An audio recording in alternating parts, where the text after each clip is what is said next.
Hi, Phil here from nowspinning.co.uk. This video is about Eddie Van Halen. The news recently has been announced that he has very, very sadly passed away, and my news feed, like everyone else's who's a fan of guitar music, rock music, whatever, will be filled with news that Eddie Van Halen has lost his fight with cancer. So I didn't want to kind of crowd the airwaves and internet waves with more of the same, but I wanted to say something about this musician that has had such an effect on my life, really. And I thought the best way to do that was just tell you about how I was introduced to the music of Van Halen. For me, it was 1978. I bought tickets to see Black Sabbath. It was their 10th anniversary tour, and I'd seen in Sounds, which is the UK's weekly news paper for music, that there was a band called Van Halen supporting them. I'd never heard of Van Halen. I don't think any of us had. And our friend Bryan Ashford, who is also a member of the Now Spinning Facebook group, went out and bought the album, which in those days was quite a big thing to do when you'd never heard anything from it. And we were all going into Birmingham to visit a pub, I think, and he put it on cassette, and he put it in, it was on in the car, and he said, this is this band Van Halen who's supporting Black Sabbath when we go and see them. And I thought, oh yeah, okay, put it on. And the way that album starts with that kind of siren sound for Running with the Devil, even before that bass comes in and the drums, I could just tell this was not going to be like anything I'd heard.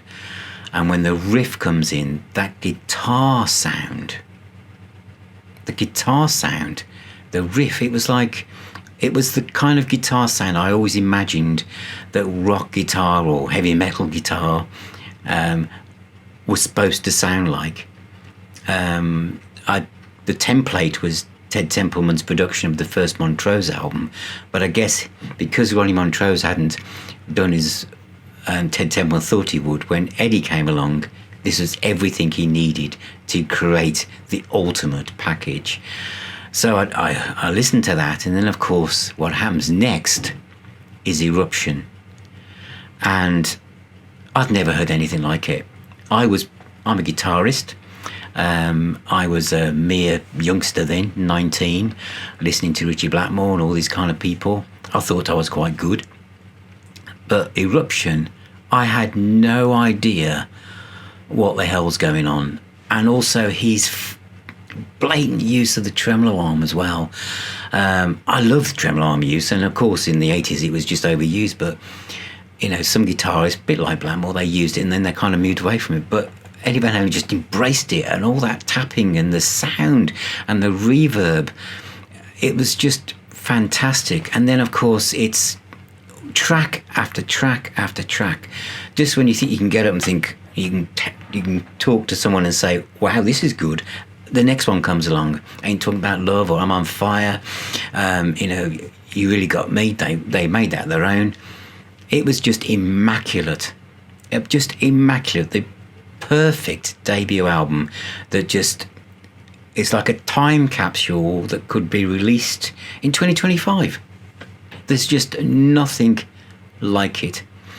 And we went to see Black Sabbath, and Van Halen came on and basically played the first album, and in the UK we'd never seen anything like it. The guitarist, so flamboyant, he threw all the shapes, but he also had this immense talent, and he had changed guitar playing. In literally just over 30 minutes on that album. And Dave Lee Roth was like the perfect showman. We were just spellbound. And poor Black Sabbath, who weren't in the best of health at that time, they were just lost, really. So from then on, for me, Van Halen were the Rolls Royce of rock. As the 80s came along, and lots of bands and guitarists started to kind of mimic what Eddie was doing. Every time a Van Halen album popped out, it was just the shiny version of what everyone else was trying to achieve.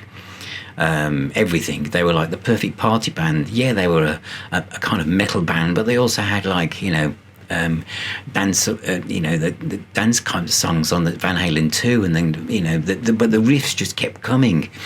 What's the track I'm thinking of? Dance the Night Away. It's like the harmonies and everything. They were like a party, summer sounding, just joyous band, really. And there was a dark side with things like Fair Warning. I mean, Mean Streets is just absolutely fantastic track. That riff and the kind of simplicity of it.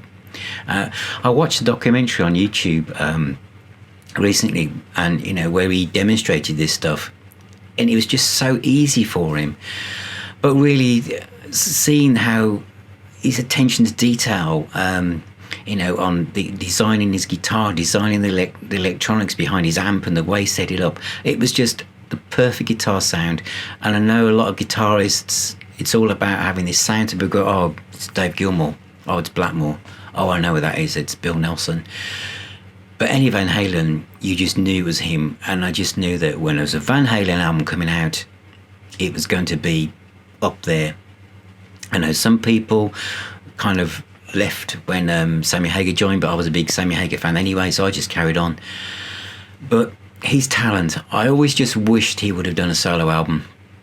And I know he said that his Van Halen albums were solo albums. I mean, what else would he have called them? But it would have been good to hear him explore more of his acoustic playing, or where else he might have gone with his, experimentation with keyboards and stuff. So it's just a shock that someone from his generation would go so soon. I think it's just devastating. And but I just wanted to share this because I think, his music, the music of Van Halen, is just so classy. It sounds so vibrant and so timeless and so exciting. And really, apart from Hendrix, no one has changed the way that, the guitar playing changed when he came along. I mean, you're trying to think, just a few weeks before the first Van Halen album appeared in the world, all of us who were into music thought we knew what an electric guitar could do, whether it was blues, metal, or what you did with it. We just thought, whatever it is, it fits in this box. And then Eddie Van Halen comes along and just breaks down each side of the walls of that box and introduces something that has remained his and always will be his sound, which is perfection and absolute brilliance. So thank you, Eddie and Van Halen, and all the music you've given us over the years, and we will continue to play it and spin those records and those discs for all the time that we're here, and all the people who come on beyond us, because your music is absolutely brilliant. Thank you.